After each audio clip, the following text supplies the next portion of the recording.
Chapter 23. Huh? Todd? Matt muttered, struggling to consciousness. He felt as if he were at the bottom of the ocean, trying to push himself up through the heavy swirl of waves. It wasn't Todd shaking him, it was his dad. Hey, wake up, lazy bum, Mr. Daniels called with mock anger. Huh? What time is it?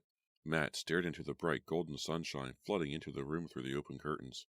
We let you sleep till 10, his father said, pointing to the bed table clock. But we all have to go. Come on, get dressed. You can eat breakfast on the way to the pier. Whoa! Matt tentatively placed his feet on the floor. Am I forgetting something here? He squinted at his father, still unable to open both eyes at the same time. We're going deep-sea fishing, remember? On Dr. Miller's boat? Mr. Daniels gave Matt's shoulder a playful shove. Hurry it up, you bum! He started toward the door. I can't, Matt called to him, sinking back onto his pillow.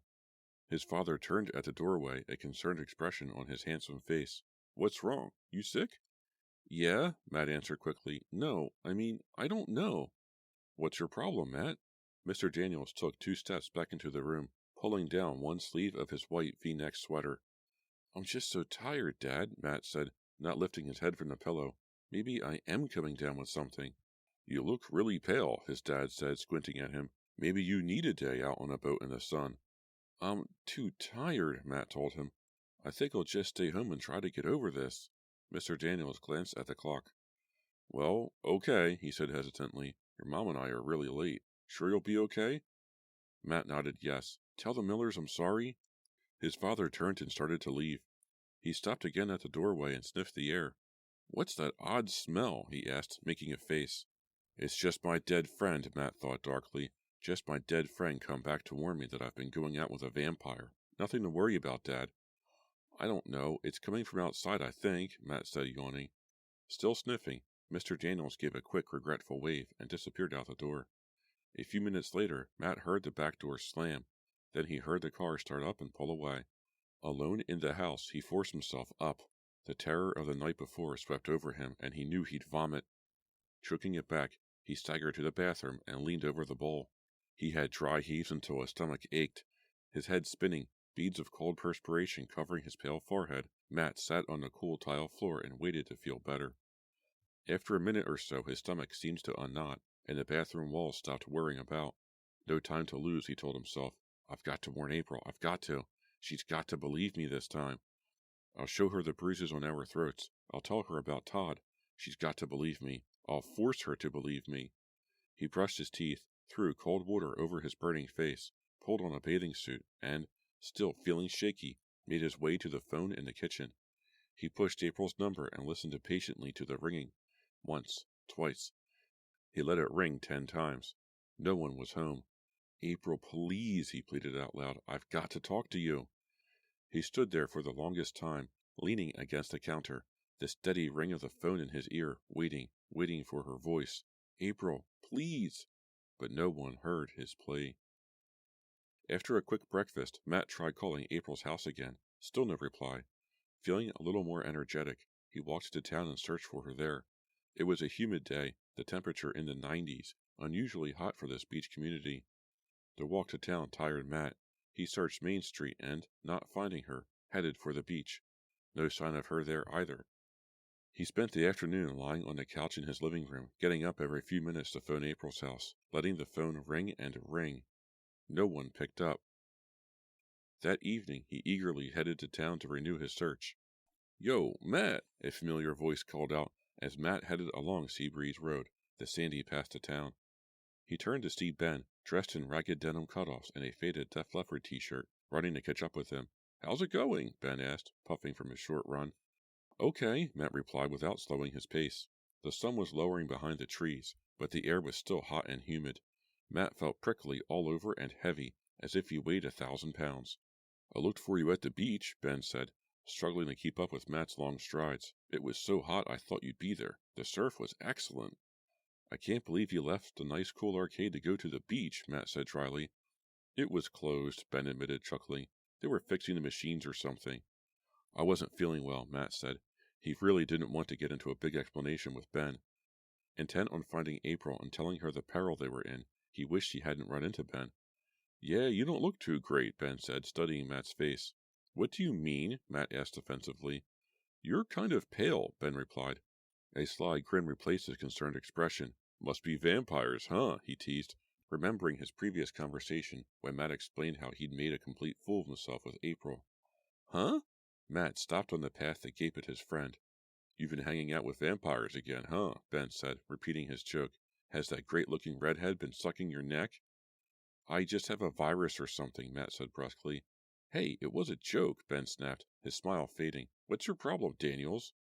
Matt started walking again without replying. They walked along the path in silence for a while.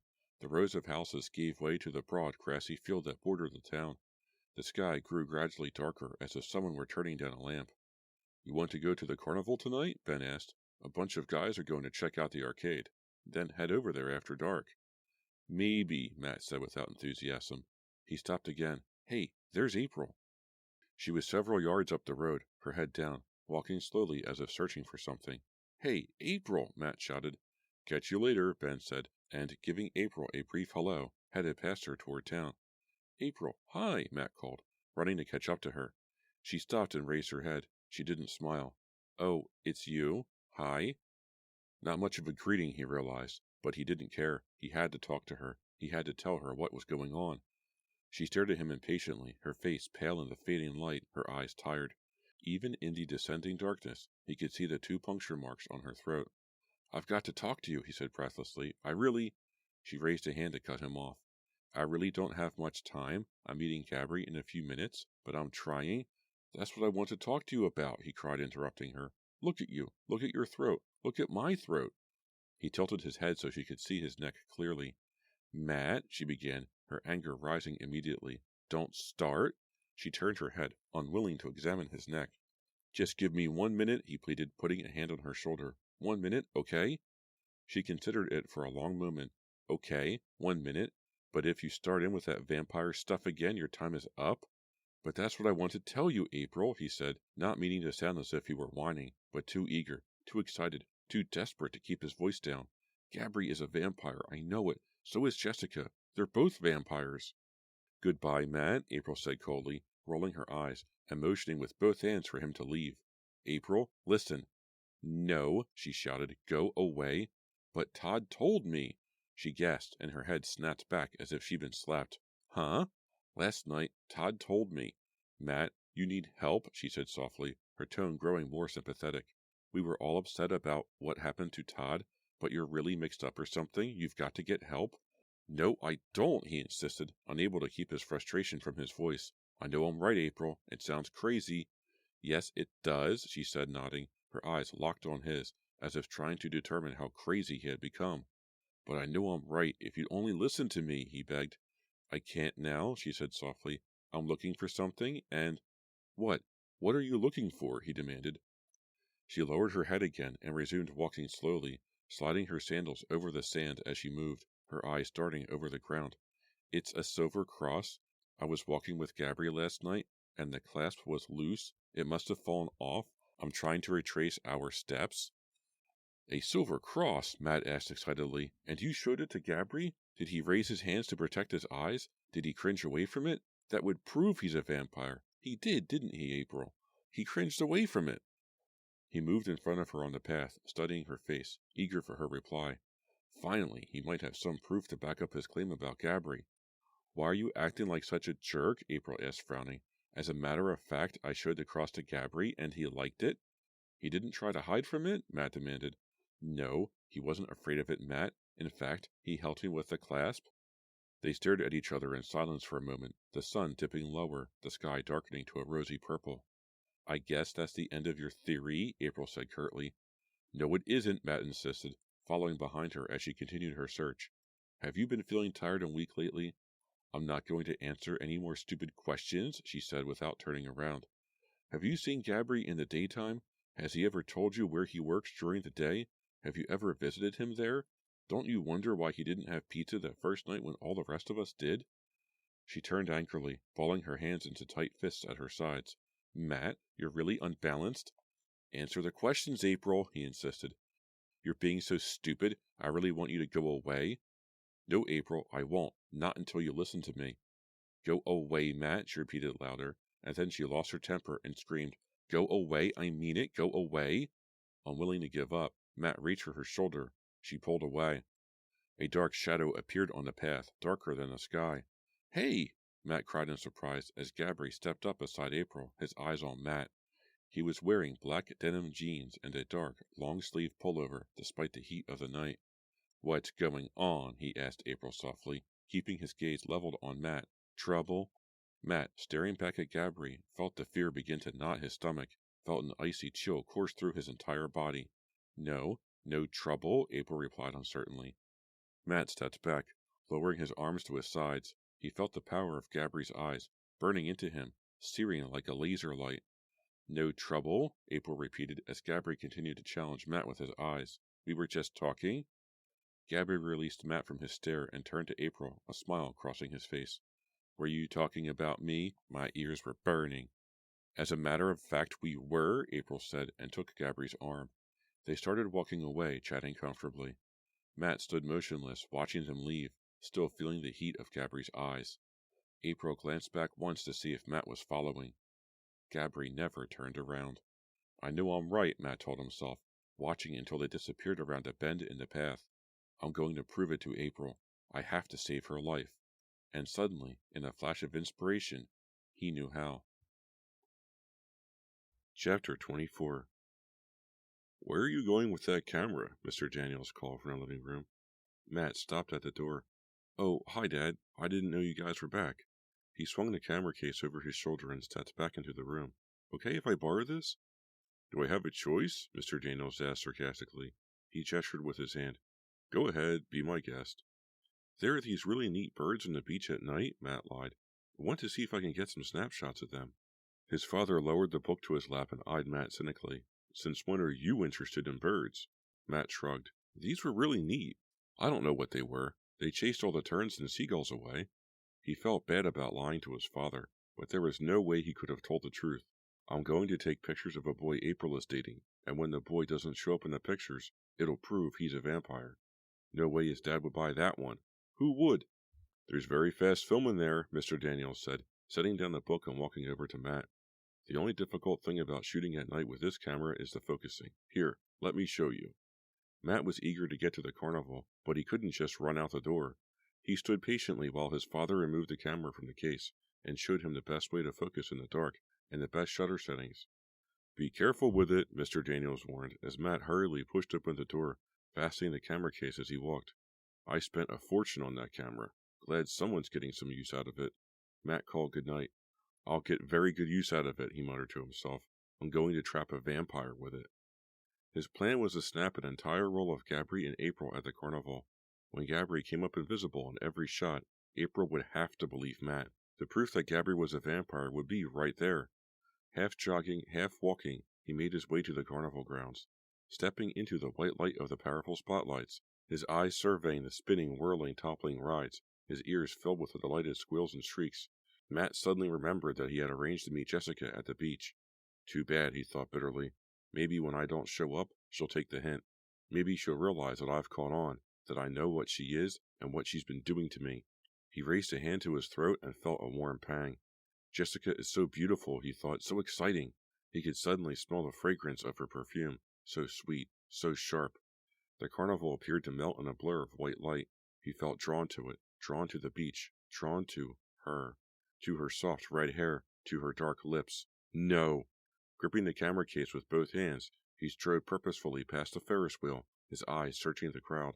A group of little kids came running past, eager to get to the next ride, and nearly knocked him over.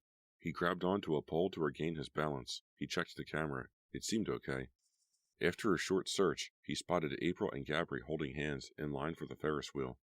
Quickly, his hands shaking with excitement, Matt pulled off the leather camera case, letting it hang around his neck, and raised the camera to his eye. Someone stepped in front of him, blocking the view as he clicked the first shot. Sorry, a woman's voice called, already several yards away. Keeping to the side of a refreshment booth, Matt moved a few feet closer and snapped again, and again. He refocused, moved a little closer, made sure the light was right, and snapped again, making sure that both April and Gabby were in the frame. April looked up. Matt ducked back against the side of the booth. Had she spotted him? He watched her intently, poking his head out gingerly from beside the wall of the booth. No, she turned back to Gabby. He didn't want to be seen. Gabby, he knew, would immediately guess what Matt was up to. Matt shuddered. There was no telling what Gabby might do to keep Matt from getting his proof. He waited out of sight until he saw them board the Ferris wheel. Using the built-in zoom lens, he snapped them sitting side by side in the metal car. He followed them after their ride as they made their way along the row of game booths. Trailing behind, keeping on the other side of the wide aisle, Matt clicked snapshot after snapshot. He tried to ignore how close they seemed, how happy April seemed to be with Gabby, how comfortable they seemed with each other. All that would change, he kept assuring himself, as soon as his pictures proved the truth about Gabby. With just a few shots left on the film, he stepped into the center of the crowded aisle as April and Gabby stopped to watch the carousel. April turned suddenly and spotted him. At first, she pretended she didn't recognize him. Then, knowing that Matt was watching, she turned back to Gabby, put her arm around him affectionately, and kissed him on the cheek. "That's okay, April," Matt thought glumly, replacing the camera in its case. "You'll feel differently when I show you the truth. You'll feel differently after I've saved your life." He didn't blame her for being angry at him. He'd given her no reason to believe him. But now he had the reason right in his hands. He had to get the pictures developed as quickly as possible. He had to show them to her as quickly as possible. Watching April snuggle up against Gabby, their fingers entwined, leaning against each other as the carousel spun behind them, Matt knew he had to hurry. Holding the camera tightly with both hands, he turned and ran from the carnival field. Someone called to him, Ben probably, but he didn't stop or turn around. He crossed the parking lot, cutting through the rows of cars, and jogged onto Main Street. The 1 hour film developing store was just a block away on the corner of Dune Lane. 1 hour, Matt thought, his excitement driving him on as he made his way through the couples and small groups of people strung along Main Street. Just 1 hour and this nightmare will be over. He called back an apology to a middle-aged man, holding a double-dip ice cream cone he had accidentally run into, then bounded across Dune Lane without stopping at the corner to check for traffic. A blue station wagon squealed to a halt at the corner. The driver yelled something at Matt. 1 hour is all Matt heard. 1 hour to get my photos. 1 hour to get my proof. He grabbed the doorknob on the store's front door, turned it, and pulled hard. It took him several seconds to realize that the film developing store was dark and closed. Chapter 25. Matt's alarm went off at 8 the next morning. His first waking thought was of April and the film. I've got to save April. I've got to show her the pictures, the proof. He pulled on some clothes, slugged down a glass of orange juice, and hurried out of the house before his parents had even awakened. As he jogged to town, he kept one hand in his jeans pocket, wrapped tightly around the plastic canister of film. A fog had rolled in off the ocean during the night. It was slowly lifting as Matt arrived on Main Street, but the sky was still overcast, the air cool, and patches of mist floated among the low buildings. Like most of the shops in Sandy Hollow, the film developing store didn't open till 10. Matt wandered back and forth along the nearly deserted street, his hand still wrapped protectively around a roll of film in his pocket. He didn't stop to look in store windows. He kept walking, pacing impatiently, checking his watch every 5 minutes. As he paced back and forth along the street, he had the troubling feeling that Gabby might pop up suddenly, force him behind one of the stores, and steal the film from him, steal away his proof. But, of course, that was foolish. Gabby would never appear in the daylight. Seeing that it was still only 9:30, Matt took a seat at the counter in the Seabreeze coffee shop and ordered a cup of coffee. He hated the taste of coffee, but he had to do something to kill the next half hour. Filling the cup up to the brim with milk, he sipped it slowly, wondering why people liked the bitter taste so much, his eyes on the neon-circled wall clock behind the counter. He was back at the film developing store at 5 to 10, just as the manager, a young man with spiked red hair and a green emerald-like stud in one ear, was unlocking the door. "Morning," he said wearily, studying Matt before letting him into the store. "You're here bright and early." Matt pulled the plastic film canister from his pocket and set it down on the glass counter. I have this film," he stammered. I'm kind of in a hurry." The manager removed a container of coffee from a paper bag and slowly pulled off the plastic lid, eyeing Matt. "It'll take me a while to get the machine up and running," he said, yawning. "But I can have the prints in an hour?" Matt asked eagerly. The young man shook his head. "Come back around 11:30. He wrote down Matt's name and local phone number. We have a special this week on the second set of prints, half price for a second set of 3x5s. No thanks, Matt replied. 11:30? They'll be ready? The young man nodded. These must be some pretty hot photos, he said, leering at Matt. Maybe I'll want to make a set for myself.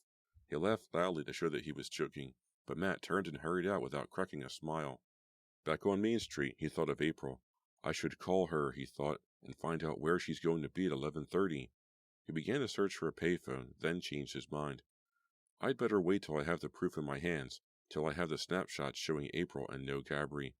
She probably wouldn't talk to me on the phone anyway. Too nervous to hang around town for the next hour and a half, Matt headed to the beach. The fog was still low, forming a heavy gray cloud that hovered over the ocean, darkening the sand and keeping sunbathers away.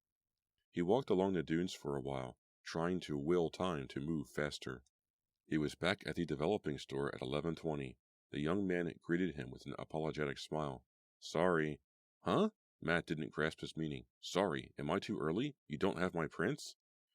Yes to both, the store manager replied, scratching his heavily slicked spiky red hair. The machine is down. What do you mean? Matt asked shrilly, his heart pounding. It's just a gear.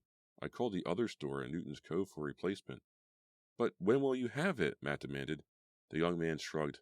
I'm open till 7 tonight. Come back around then, just to be safe.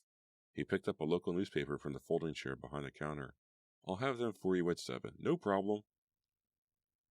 Somehow Matt managed to pass the time. The sun never did come out. The afternoon sky brightened to a white glare, but the air continued to carry a damp chill. He dozed off in the afternoon, sleeping fitfully, images of Jessica floating in his mind. Those kisses, those soft, wet kisses. He awoke frightened. He had to resist Jessica, even in his dreams. Evening was only a little darker than the day had been. He pulled on a clean t-shirt, brushed his hair, checked his wallet, and headed out of the house. What a wasted day, he thought glumly. Well, it wouldn't be a waste if the pictures came out the way he was sure they would. It wouldn't be a waste if April finally believed him, if he could convince her never to see Gabri again. Hey, there you are, the manager of the film developing store said, grinning as Matt rushed into the store at a few minutes before 7. Matt didn't bother with any polite greeting. Have you got 'em? The young man nodded and plopped a fat envelope of photos on the counter. That's some camera, he said, whistling. What kind is it? I don't know, Matt said, closing his hand over the envelope of pictures. It's my dad's. The pictures came out? Yeah, they're good and clear, considering the lighting. Some were a little out of focus. Enough chit-chat, Matt thought impatiently. How much? He asked, reaching for his wallet with a trembling hand. A few seconds later, he bolted through the door and around the corner to the back of the store. Leaning against the painted shingle wall, he pulled a stack of glossy photos from the envelope. I've got to be right, he thought, offering up a silent prayer. His stomach knotted, his entire body tensed in anticipation. I've got to be right. Focusing in the dim light, he flipped slowly through the snapshots. They were all pretty grainy, some more out of focus than others. But yes. Matt was right. There was April in photo after photo, smiling at an invisible companion, holding hands with an invisible companion, arm in arm with an invisible companion, seated in the Ferris wheel beside an invisible vampire. The thrill of it, the horror of it, struck Matt all at once. Nearly dropping the photographs, he fell back against the building wall, gasping for breath. It took nearly a minute to recover. Even though it was only a little past 7, the heavy clouds overhead made it as dark as midnight. Gabri, he knew, would once again be on the prowl. April, I'm coming, he thought, carefully slipping the envelope of snapshots into his back pocket. I'm coming to save you from him. Please be there, April. You'll have to believe me this time, so please be there. He tried calling her house from the payphone on the corner. No answer. He searched the town for her, starting at the movie theater at the south end, studying the faces of the people lining up for the first show, then crossing Dune Lane to Swanee's. She wasn't in the ice cream parlor or the arcade next door. Please be there, April. Please. He made his way to the end of the street, crossed over, and hurried along the other side, poking his head into restaurants and clothing shops, his eyes surveying each couple, each person, each group of people who passed. April, please, where are you? He searched the town for nearly an hour without success. He checked his watch. Nearly 8:15. Shoving the photos in his back pocket, he decided to try the beach. Jogging along Seabreeze Road, the ocean wind in his face, he could feel his tension tighten his muscles, feel his fear knot his stomach. Tears of cold perspiration ran down his cheeks. His legs felt as if they weighed 1,000 pounds. But he had to find her. He had to show her the danger she was in. The beach shimmered silvery blue in the darkening twilight. Low waves caught the last movements of sunlight, red streaks on the rolling dark green surface. April, please be there, please? The beach was dotted with people, enjoying the last moments of evening light. As Matt made his way across the dunes toward the water, the sun dropped away. The air immediately grew colder. The sky darkened as if someone had turned off a light. Twice he thought he saw her. The girls were blonde and thin and carried themselves like April, but they weren't April. They turned to stare at him, startled by his intensity, by the desperation of his gaze, the heaviness of his breathing as he continued his frantic search. Before Matt realized it, he was nearly to the rowboat dock at the edge of the beach where the tall rock cliff jutted out into the water. 3 rowboats bobbed there, bumping against the dock. April, where are you? Where? There were very few people here. He knew he should turn back. He was breathing so loudly, thinking so hard, his sneakers crunching over the pebbly sand. He didn't hear the voice until it called for the 3rd time. Matt! Hey, Matt! Stop! Jessica! He stopped and crouched over, resting his hands on his knees, gasping, struggling to catch his breath. Matt, were you looking for me? Her hair floated behind her, carried by the wind as she ran to him, her eyes aglow, her pale skin almost ghostly in the early moonlight, her lips curled in a warm, inviting smile. Were you looking for me? Here I am. She spoke so softly, so tenderly, her voice nearly a whisper on the wind. I missed you yesterday, honey. Her eyes found his. He stared at her mouth. He remembered the kisses, the wonderful kisses. Her eyes seemed to draw him near, to pull him to her. I missed you so much, Matt. Where were you, honey? She moved closer until she was almost touching him. Her eyes stayed on his, holding him as if in a spell, holding him prisoner as she moved even closer. And he hungered for one kiss. Just one. He stood up, still breathing hard. Just one kiss, he thought. And then, over her shoulder, he saw something. His eyes broke the spell, and he saw someone. Someone at the tiny dock. Someone helping someone into the rowboat as it bobbed unsteadily on the rolling waves. April. Gabby was helping April into the narrow boat. No. Jessica put her arms around Matt's shoulders. Her perfume invaded his nostrils. He inhaled deeply, unable to resist it. April was sitting in the rowboat now. Gabby was taking the oars. No. Jessica pulled Matt to her, dizzy from the perfume. He peered over her shoulder as Gabby began to row and the rowboat slid away from the dock. I missed you yesterday, Matt, she whispered, lowering her head and pressing her lips against his earlobe. The rowboat moved easily from the dock, Gabby rowing steadily, effortlessly. Just one kiss, Matt thought, drowning in the perfume. Just one. The rowboat was disappearing into the darkness, heading toward the tiny island offshore. April and Gabby, rowing away forever. No, Matt screamed aloud, and pushed away from Jessica, pushed her hard. Her mouth opening wide in astonishment, she staggered back, and Matt made his escape. Matt, come back, she called after him. But he was running to the dock now, away from her eyes, away from the perfume, away from her powers, running full out, his sneakers sliding over the sand, panting loudly, eyes on the dock where 2 remaining rowboats bobbed in the water. The photos dropped from his back pocket as he ran. He hesitated for only a moment, then kept running. No time for photos now, no time for accusations and proof. Gabby was rowing April away, rowing April to the mysterious wooded island where all the bats lived. No time. Matt ran onto the dock and didn't stop until he reached the end. April, he called, cupping his hands around his mouth, trying to shout over the ocean wind. April, he called. She didn't turn around. She didn't hear him. The rowboat was a dark silhouette now, shimmering ghost-like as it moved into the blackness. I'm too late, Matt whispered to himself.